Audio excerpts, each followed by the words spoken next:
नवग्रह कहाँ कहाँ स्थिति है उनकी, उनकी कितनी उनकी गति है, उस सब का भी वर्णन किया गया है। और अंत में ग्रहों के फल भी बताए हैं भागवत में। कौन ग्रह कैसा है, कौन क्रूर है, कौन सम है, कौन विषम है।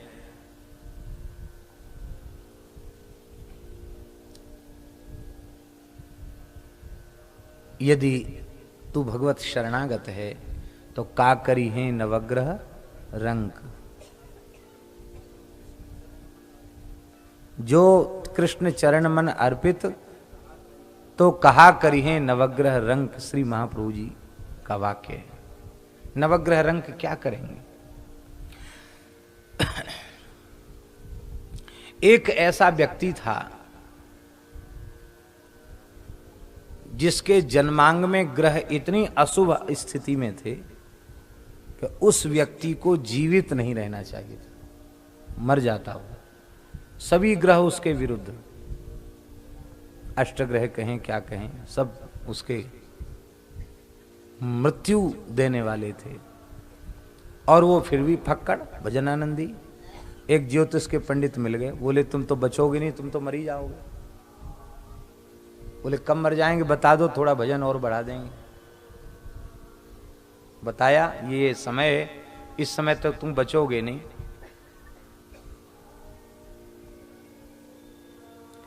वो महात्मा थे, बड़े ज्योतिष के जानकार थे और महान सिद्ध योगी थे।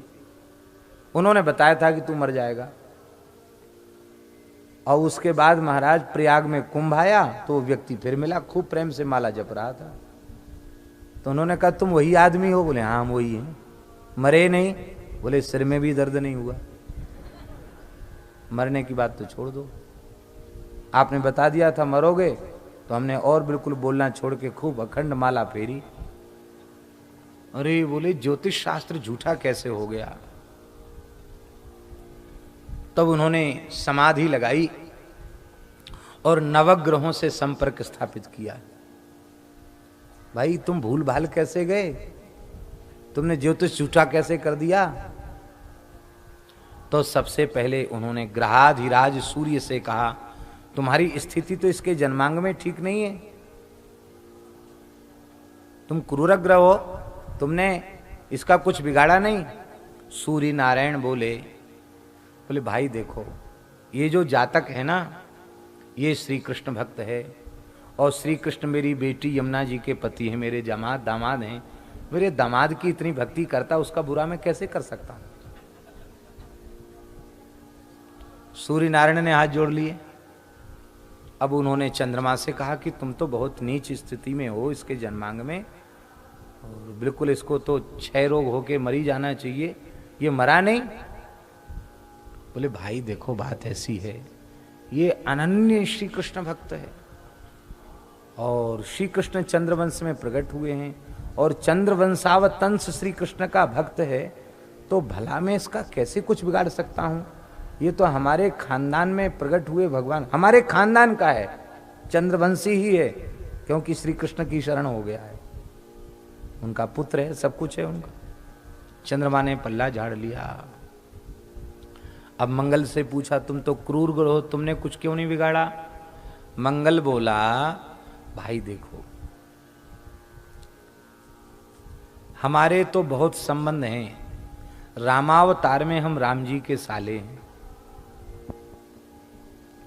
रामावतार में हम राम जी के साले हैं, क्योंकि भूमि के पुत्र हैं। और कृष्णावतार में भी भूदेवी का अवतार है सत्यभामा, और मैं भूदेवी का पुत्र हूं। तो राम जी का भी साला और कृष्ण जी का भी साला।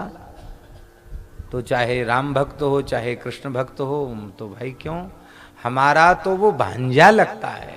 हाँ वो जो जिसके लिए तुम कह रहे हैं तुम बिगाड़ो, वो हमारा भांजा लगता है। मामा भांजे का बुरा क्यों करने लगे? हम क्रूर भले ही हैं, पर भजन करने वाले के लिए क्रूर थोड़ी हैं।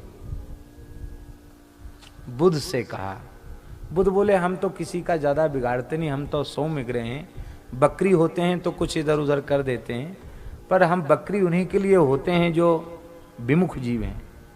ये तो भगवान का बड़ा भक्त है और हम भगवान के पुरखा, ये भगवान का भगत, हम क्यों बिगाड़ेंगे। बृहस्पति जी से पूछा गया, बृहस्पति जी बोले भाई देखो ऐसा है, हमारी कोई भक्ति करे न करे पर कोई भजन में लग जाए तो हम उससे बहुत राजी होते हैं, क्योंकि गुरु का काम ही है जीवों को भजन में लगा देना। इसलिए हमने भी कुछ नहीं बिगाड़ा, भजन की बाधा खत्म कर दी और उसको और बढ़िया से भजन में लगा दिया। बृहस्पति, अब आए शुक्र, बोले आप दैत्य गुरु हो, आपको तो कुछ बिगाड़ना चाहिए था, आप भी शुभ स्थिति में नहीं है। तो शुक्र ने कहा कि भाई देखो ऐसा है, हमारा भक्त, हमारा जजमान बलि बड़ा भगत था, उसको हमने दान देने से मना किया। झारी से जल छोड़ रहा था, उसको भी हम झारी का छिद्र हमने रोक लिया। तो भगवान वामन ने एक कुसा डाल के एक आंख हमारी गायब कर दी। हमें दूसरी आंख गंवाना नहीं है किसी भक्त से झगड़ा करके, एक से काम तो चल रहा है। शुक्राचार्य जी ने भी कह दिया। अब आए शनि। भाई शनि के बारे में आप लोग समझ लीजिए, किसी भी उच्च कोटि के महात्मा के जन्मांग में शनि ही सबसे अधिक महत्वपूर्ण होता है। घर छुड़ाने वाला शनि, भगवान से मिलाने वाला शनि, और शनि उच्च कोटि का भगवत भक्त है। ये विमुख जीवों को बुरा करता है, भगवत भक्त का कभी अनिष्ट नहीं करता, योगी ग्रह है। पूज्य होशियारपुर वाली माता जी स्नेहलता भृगु शास्त्री जी विराजमान है, इनसे ज्यादा कौन जान सकता है इस विषय में। तो शनि प्रवृज्या योग कारक है, संन्यास योग कारक है। संसार का सुख तो छीन लेगा कई बार, लेकिन भगवदीय सुख प्रदान करता है शनि। क्योंकि शनि को ब्रह्म वैवर्त पुराण में अनन्य कृष्ण भक्त कहा है। इतने बड़े कृष्ण भक्त हैं कि ये एक बार भगवान के भजन में डूबे थे और उनकी ऋतुस्नाता पत्नी ने पुत्र की याचना की। आपने देखा नहीं, सुना नहीं, पत्नी ने शाप दे दिया, तुम मेरी जैसी पतिव्रता की ओर नहीं देखते, जिसकी ओर देखोगे उसका बुरा हो जाएगा। बोले बहुत अच्छा कि हम देखेंगे ही नहीं, अपने पैरों की तरफ देखते रहेंगे, भजन करेंगे। बड़े भजन आनंदी हैं, बाल ब्रह्मचारी, ऊर्ध रेता ब्रह्मचारी हैं, महान योगी हैं। ये बोले हम बुरा तो करते हैं पर जो भजन नहीं करते उनका बुरा करते हैं, जो भजन करते हैं उनका बुरा नहीं करते। समय तो हो रहा है पर कह देते हैं। एक बहुत अच्छे ज्ञान गुदरी में श्री रामानुज संप्रदाय के एक बहुत अच्छे वयोवृद्ध महापुरुष थे, ज्योतिष के बड़े मर्मज्ञ थे, संस्कृत बहुत अच्छी बोलते थे, बड़े विद्वान थे। तो हम उनके पास जाते थे। एक बार उन्होंने हमसे कहा कि तुम्हारे ऐसे ऐसे शनि का कुछ समय खराब आने वाला है, तुम स्थान छोड़ के भाग जाओगे। तिथि निकाल के दे दी, इस तिथि पर तुम वृंदावन छोड़ के चले जाओ। हमने महाराज जी से पूछा क्या करें। बोले उन्होंने क्या कहा, उन्होंने कहा कि उस मंत्र का जप करो। महाराज जी हंस करके बोले अपने राम राम करते हैं, कितने मंत्र जपेंगे, ये मंत्र जपो, वो मंत्र जपो, वो मंत्र जपो, राम राम करो, कोई बात नहीं, जो होगा सो अच्छा ही होगा, क्यों घबराते हो। और महाराज ऐसे वो ज्योतिष के पंडित, जो उन्होंने तिथि बताई थी ठीक उसी तिथि को हम छोड़ के चल दिए। इतना तीव्र वैराग्य आया कि बस अब ये स्थान के चक्कर में नहीं फंसना है, यमुना जी के किनारे किनारे चलेंगे, खूब भजन करेंगे, भिक्षा भी किसी से नहीं मांगेंगे, अपने आप आ जाएगा तो पाएंगे, नहीं तो जल पी लेंगे यमुना जी। और अब भजन ही करेंगे, दूसरा काम करना ही नहीं, पैदल और बिल्कुल एक पैसा नहीं, दूसरा कपड़ा नहीं, दूसरी लंगोटी नहीं, और चल दिए यमुना जी के किनारे किनारे। खैर उद्देश्य तो सफल नहीं हुआ। एक सज्जन मिल गए, उनके आग्रह से दिल्ली चले गए और उन्होंने कहा कहाँ जाओगे। हमने कहा हमको बनारस भेज दो, यहाँ के लोग विश्वनाथ जी के यहाँ कम जाते हैं, बनारस कम जाते हैं, तो कोई पकड़ेगा नहीं, कोई जाएगा नहीं, कुछ दिन वहाँ रह लेंगे, बाद में फिर आ जाएंगे ब्रिज में। तो वहाँ तो नहीं गए, अमरनाथ चले गए। अमरनाथ जी का दर्शन हुआ और खूब सत्संग हुआ। वहां जब तक रहे रोज कथा, और रास्ते में भी कथा और वहां भी कथा, और खूब बढ़िया से 100-150 लोग साथ में थे। अमरनाथ यात्रा करके आए, लौट के आए, समय तो पूरा निकल गया, पर खूब भजन हुआ, सत्संग हुआ और बाबा अमरनाथ जी का दर्शन हो गया। हमने उन स्वामी जी को बताया तो वो हंसने लगे, बोले भाई देखो ये तो जो ऊट पटांग लोग होते हैं उनके ऊपर आता है तो ऐसी जगह ले जाएगा, बुद्धि बिगाड़ेगा, बुरा करेगा। अब साधु छोड़ के जाएगा तो कहाँ जाएगा? अयोध्या का साधु वृंदावन भाग के आएगा, वृंदावन का साधु अयोध्या चला जाएगा, कहाँ जाएगा? इसलिए ये बुरे स्थिति में होकर के भी अच्छा ही करते हैं, भजन ही कराते हैं। अब शनि ने तो ऐसा कह दिया, अब बचे राहु केतु।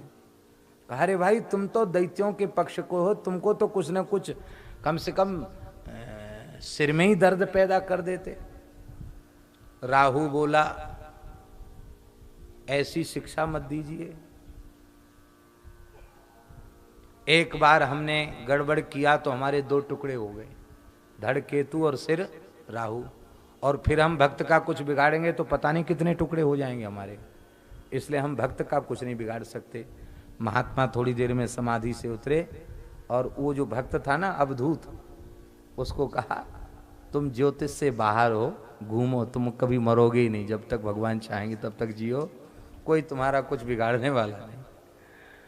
भाई यदि हम भगवान के शरणागत हैं तो ये ग्रह हमारे प्रतिकूल होकर क्या बिगाड़ लेंगे, और यदि हम भगवान के शरणागत नहीं हैं तो अनुकूल होकर संसार के पदार्थ ही तो देंगे, हमको कौन हमारा कल्याण कर देंगे।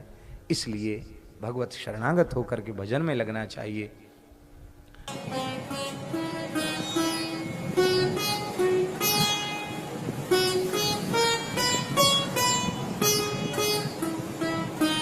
श्री सीताराम प्रतिदिन सत्संग एवं दर्शन के लिए श्री महाराज जी के ऑफिशियल चैनल को जरूर सब्सक्राइब करें।